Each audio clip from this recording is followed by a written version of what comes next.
शुरू करते हैं आज का विषय देसी रियासतों का एकीकरण, कि भारत में जो देसी रियासतें थी वो कैसे भारत में सम्मिलित हुई। तो देखिए, जब भारत में ब्रिटिश सत्ता थी तो भारत जो था दो क्षेत्रों में विभाजित था। एक तो ब्रिटिश प्रांत थे और दूसरे देसी रियासतें थी।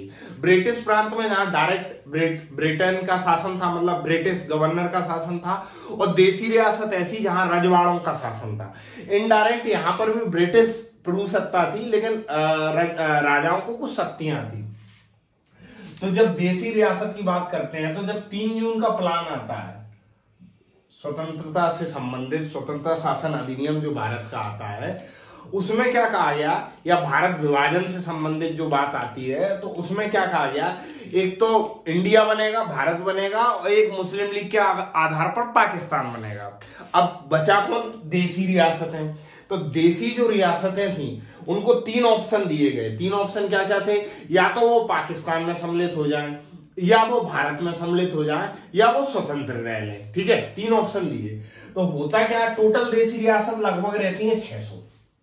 ठीक है, अब 600 में से 552 भारत में शामिल होती हैं, 552, और बाकी पाकिस्तान चली जाती हैं। तो ये 552 जो भारत में शामिल होती हैं, इनमें से 549 तो हो जाती हैं शामिल जैसे तैसे।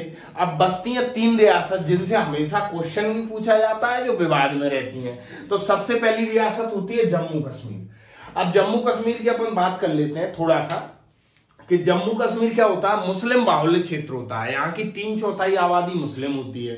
ठीक है, तो इस हिसाब से तो ये पाकिस्तान में सम्मिलित होना चाहती थी, लेकिन यहाँ के राजा कौन होते हैं, क्या बोलते हैं, हिंदू होते हैं, हरि सिंह। तो इस हिसाब से ये भारत में शामिल होना चाहते थे। लेकिन ये दोनों ही चीजें गलत है। कहीं ना कहीं ये स्वतंत्र रूप से रहना चाहते थे, ना तो ये पाकिस्तान में सम्मिलित होना चाहते थे, ना ये भारत में सम्मिलित होना चाहते थे। लेकिन होता क्या है, जैसे कि हम एक मैप में देख लेते हैं, ये मैप है। ठीक है, ये भारत है, ये जम्मू कश्मीर है, ये पाकिस्तान का विभाजन हो गया, ये पाकिस्तान का विभाजन हो गया। अब जम्मू कश्मीर जो थी ये स्वतंत्र है, लेकिन अब एक चीज सोचिए कि इतना बड़ा देश पाकिस्तान बना है, यहां मुस्लिम बाहुल्य क्षेत्र है, ऊपर से हिंदू राजा है, तो क्या ये पाकिस्तानी दिक्कत नहीं करेंगे? तो होता क्या है कि जब देश आजाद हो जाता है तो ये पाकिस्तान जो अलग से प्रांत बनता है, तो यहां से कबीले लोग जम्मू कश्मीर पे आक्रमण कर देते हैं। कौन आक्रमण कर देते हैं? कबीले लोग जम्मू कश्मीर पर आक्रमण कर देते हैं, कबीले लोग। अब जम्मू कश्मीर पर जब आक्रमण करते हैं तो क्या होता है, ये धीरे धीरे अत्याचार करते करते आगे जाते जाते हैं, गैर मुस्लिम लोगों को, मुख्यतः गैर मुस्लिम जो लोग होते हैं उनको मारते चलते हैं।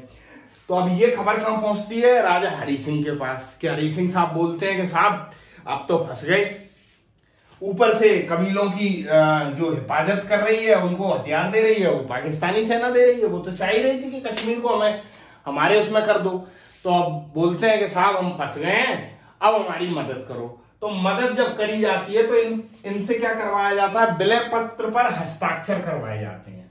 तो क्वेश्चन सीधा आता है कि जम्मू कश्मीर को किस तरीके से भारत का अभिन्न अंग बनाया गया? तो विलय पत्र पर हस्ताक्षर कर 26 अक्टूबर 1947 को यह भारत संघ में शामिल हो जाता है। 26 अक्टूबर 1947 को यह भारत संघ में शामिल हो जाता है, कुछ विशेष प्रावधानों के तौर पर। ये विशेष प्रावधान नेहरू जी की देन रहते हैं, कुछ विशेष प्रावधानों के उस पर। तो इस तरीके से जम्मू कश्मीर भारत में विलय हो जाता है। बहुत डिटेल में नहीं जाएंगे, जहां से क्वेश्चन आता है हमारा सिर्फ फोकस वही रहेगा। अब दूसरी रियासत होती है जूनागढ़। अब जूनागढ़ कहां होता है? गुजरात की एक रियासत होती है। यहां पर क्या होती है? हिंदू आबादी होती है, हिंदू बाहुल्य क्षेत्र रहता है। लेकिन होता क्या है, यहाँ का राजा कौन होता है? मुस्लिम होता है। ठीक है, बड़ा मतलब शौकीन राजा होता है, कुत्ते उत्ते पालने का शौक होता है।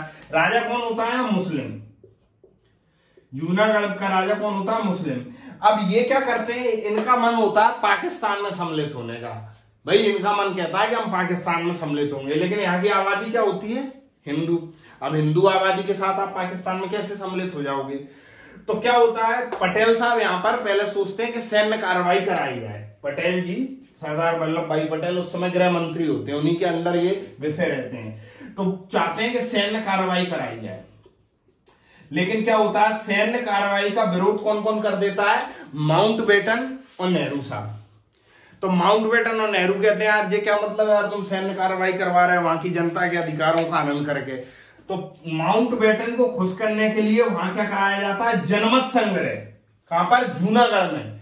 जूनागढ़ में क्या कराया जाता है, जनमत संग्रह, जनमत संग्रह। फिर अगला क्वेश्चन क्या बनता है कि जूनागढ़ को भारत में कैसे शामिल किया गया, तो जनमत संग्रह से शामिल किया गया था। माउंटबेटन को खुश करने के लिए पटेल वहां जनमत संग्रह कराते हैं। यहां पर हिंदू बाहुल्य क्षेत्र होता है। अब सोचिए जब हिंदू बाहुल्य क्षेत्र होगा तो स्वाभाविक बात है जनमत संग्रह में हिंदुस्तान में ही शामिल होंगे ना। तो यहां पर जनमत संग्रह की बात आ गई।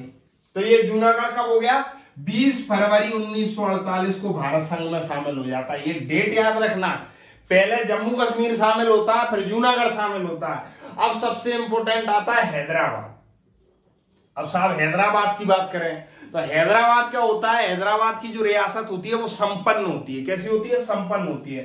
यहां पर 85% तो हिंदू आबादी होती है, 10-11% मुस्लिम और बाकी के अन्य जैन वगैरह रहते हैं। तो यहां भी क्या है, हिंदू बाहुल्य क्षेत्र होता है। लेकिन उसके बावजूद हैदराबाद को भारत में सम्मिलित होने में इतनी देर और इतनी मशक्कत क्यों लगती है, उसको समझिए।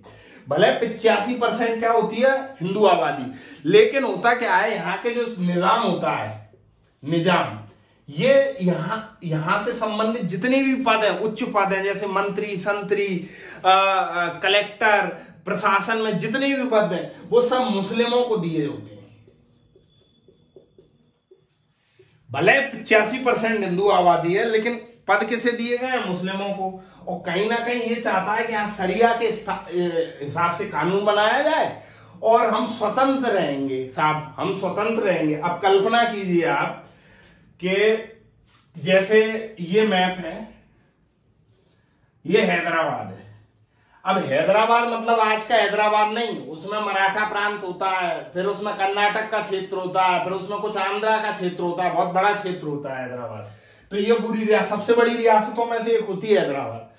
अब ये बोल रहे हैं कि स्वतंत्र, अब स्वतंत्र आएंगे, साला हमारा यहाँ व्यापार कैसे होगा भाई, ये तट पे हमारा व्यापार कैसे होगा, ये तट ही इनका हो जाएगा, तो स्वतंत्र रह नहीं सकते।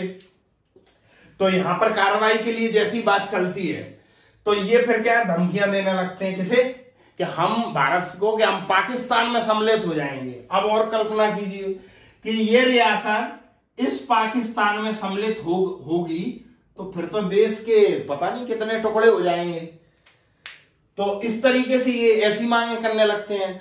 फिर उसके बाद एक और सूचना हैदराबाद की मिलती है कि एक यूरोप का चेकोस्लोवाकिया देश है, वहां से ये भैया हथियार मंगा रहे हैं, पैसा वाला तो है, तो हथियार मंगा रहा है। अब जब ये सब सूचनाएं मिलती हैं तो होता क्या, सैन्य कार्रवाई जो रहती है शुरुआत में तो पटेल साहब इसलिए नहीं कर रहे होते हैं क्योंकि माउंटबेटन रहते हैं उस समय। अब माउंटबेटन तो साहब वो तो चाह ही रहे थे कि भारत के जितने और टुकड़े करवाने हो करवा दो और फिर हम दोबारा से यहां शासन कर लेंगे। तो जैसे ही माउंटबेटन का यहां से तबादला होता है या खत्म होती है ब्रिटिश सत्ता, तो भारत, पहला क्वेश्चन ये इंपोर्टेंट रखिए, भारत के प्रथम गवर्नर जनरल जो एक भारतीय होते हैं, कौन, सी राजगोपालाचारी। जैसे ही गवर्नर बनते हैं सी राजगोपालाचारी जनरल, सी राजगोपालाचारी तैसे ही क्या होते हैं, पटेल को समझ में आ जाता है, वल्लभ भाई पटेल को, कि अब इस रियासत को ऐसे का उसमें काबू नहीं कर सकते हैं, ना जनमत संग्रह करा सकते हैं, क्योंकि यहां पर तो पूरे पदाधिकारी मुस्लिम हैं।